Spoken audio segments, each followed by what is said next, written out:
Здравствуйте, друзья! В эфире Геоэнергетика Инфо. С вами Радайкин Максим. И я, Борис Марсенкевич. Всем добрый день.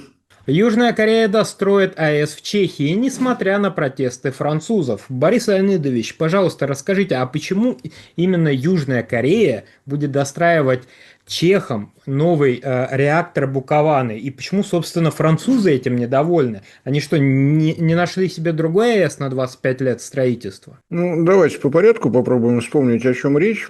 Атомная электростанция Дукованы построена во времена существования Совета экономической взаимопомощи, соответственно, Чехословацкой социалистической республики, Союза Советских социалистических республик. Все вместе, все это было.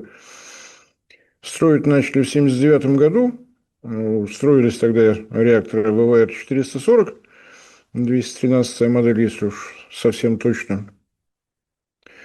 Друг за другом их вводили с 85 по 87 год. Работают, никаких проблем не видно было. 440 – это, как водится, электрическая мощность, но в силу того, что Росатом очень много занимается топливом для таких реакторов, современная мощность порядка 500 мегаватт, реальное модернизированное топливо, поэтому все выглядит именно вот так. Но возраст подходит. Самый старый из них был построен, введен в эксплуатацию в 1985 году. Так что как бы мысли о том, что нужно что-то делать, возникло. Начали чехи так, чтобы не попасть в общеевропейский тренд в 2012 году, то есть практически сразу после всего, что мы видели в Японии на атомной электростанции Фукусима. Была группа, которая задумалась о том, что нужно строить реакторы замещения, желательно, конечно, большей мощности, потому что спрос, разумеется, с середины 80-х все-таки немножечко вырос. Группа, которая возникла, неожиданно стала говорить о том, что хотелось бы видеть реактор мощностью 1200 мегаватт. Если кто-то думает, что это связано с тем, что речь идет о ВВР-1200, так он не ошибается. Потому что, разумеется, все эти годы сотрудничество продолжалось. Если говорить о том городе, где сейчас находится Максим, чешские специалисты каждые 2 года в Подольск приезжали. Раз в 2 года проходит международная форума по безопасности реакторов марки ВВР. Специалисты готовились в наших вузах. В общем, все было достаточно спокойно.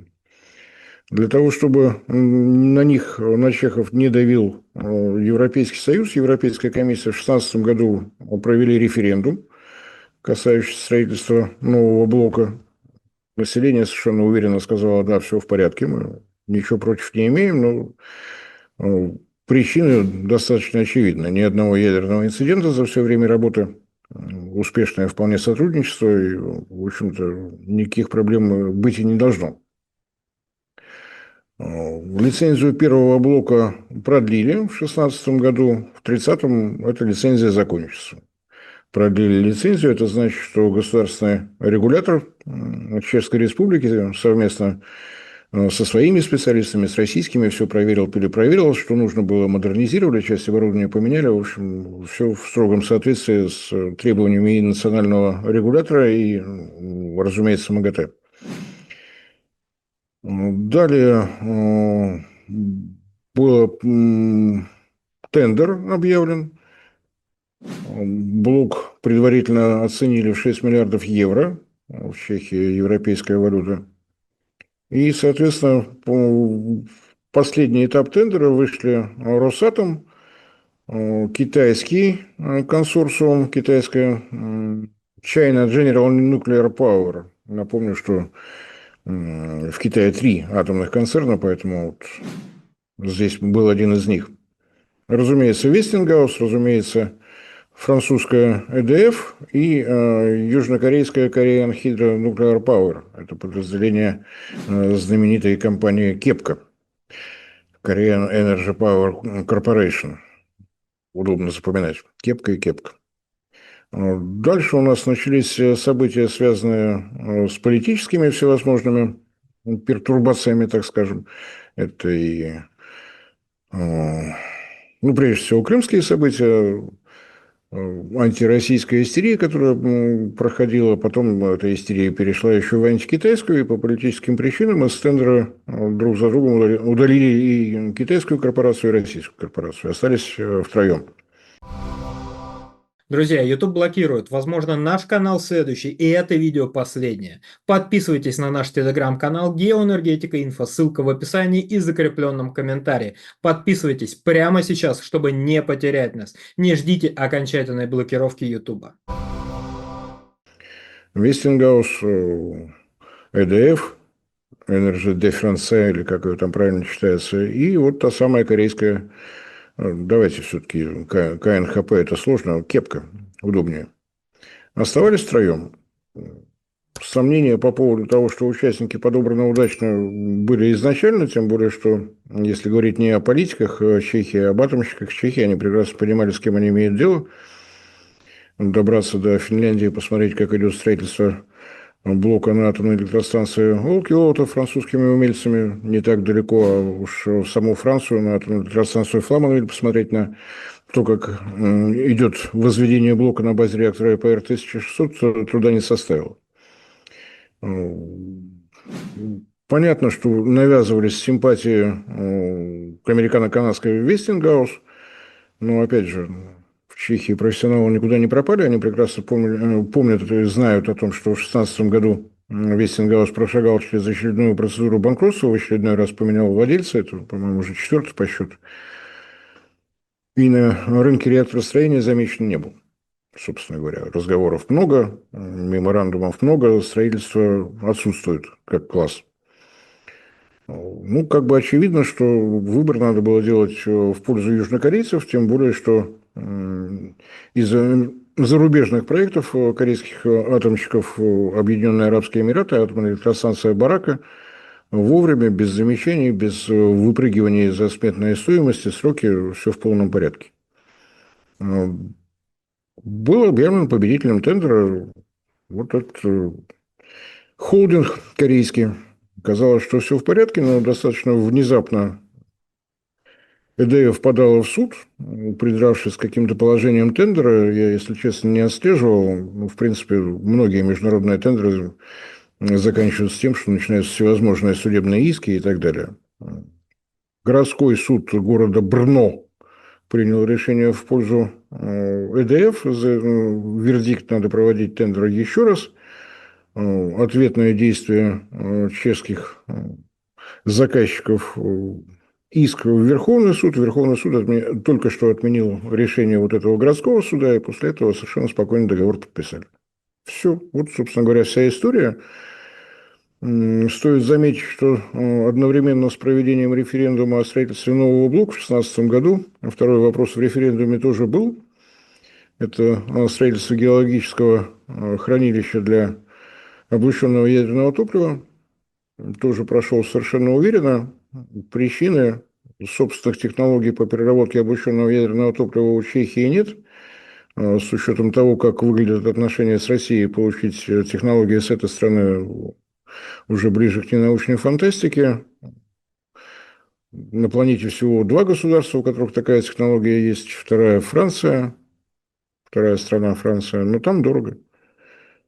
Решение о том, чтобы обустроить хранилище на территории Чехии, оно не эмоциональное, возможность там для этого есть. Напомню, что более 40 лет в Чехии добывался уран в рамках Совета экономической взаимопомощи. Опять же, извлекался из шахт, шахты остались, радиационная безопасность там была обеспечена еще на этапе добычи.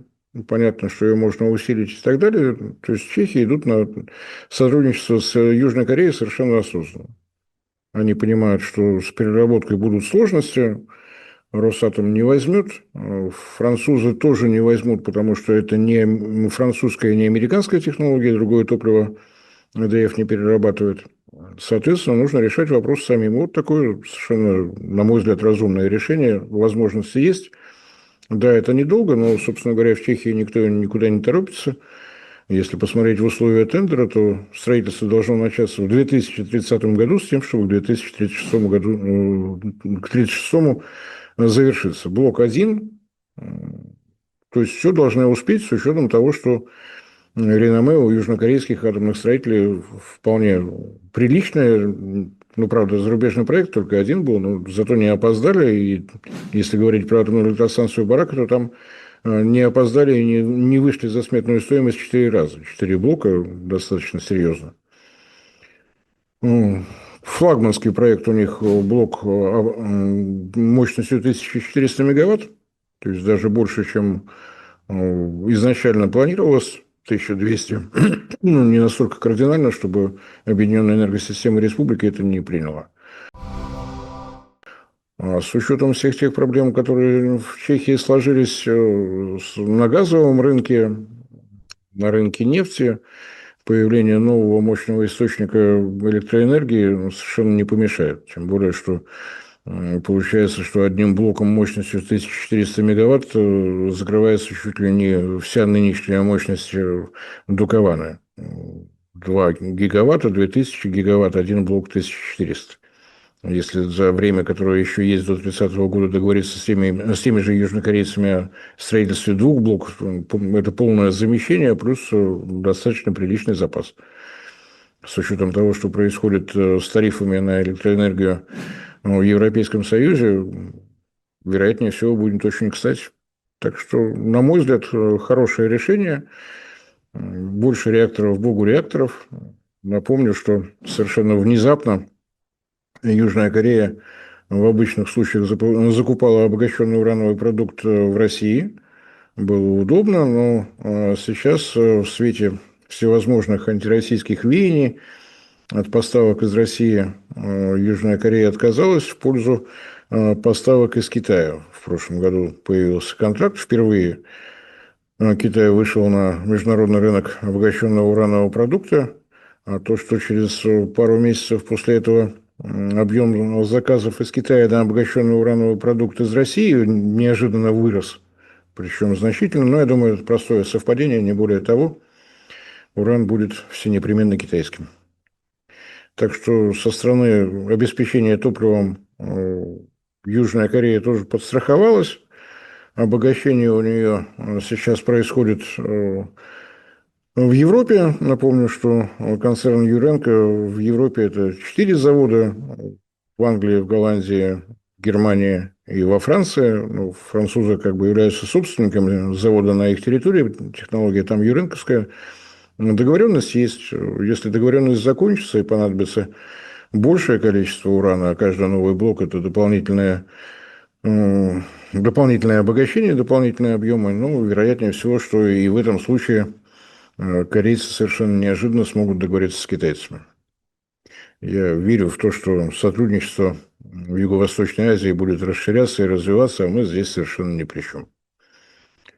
Как-то так. Если, конечно, к 30-м годам что-то не изменится, и отношения на международном уровне будут выглядеть как-то иначе. Загадывать не приходится.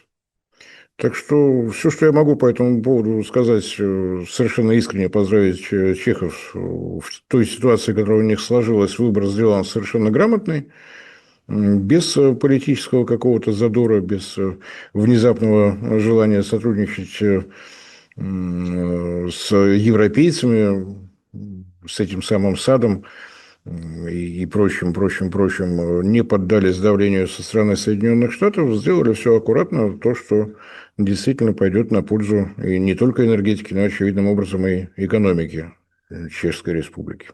Так что отбрасываем политику, помним, что богу реакторов надо больше реакторов, желаем успехов. Борис Леонидович, большое спасибо за комментарий. Друзья, подписывайтесь на телеграм-канал Геоэнергетика Инфо. Ссылка будет в описании и закрепленном комментарии. Там же будут реквизиты для желающих финансово поддержать наш проект, чтобы мы и дальше также бодро вещали на всех площадках без монетизации. Спасибо, до новых встреч. Не забывайте распространять наши ролики в ваших социальных сетях. Всем спасибо за внимание, всем всего доброго.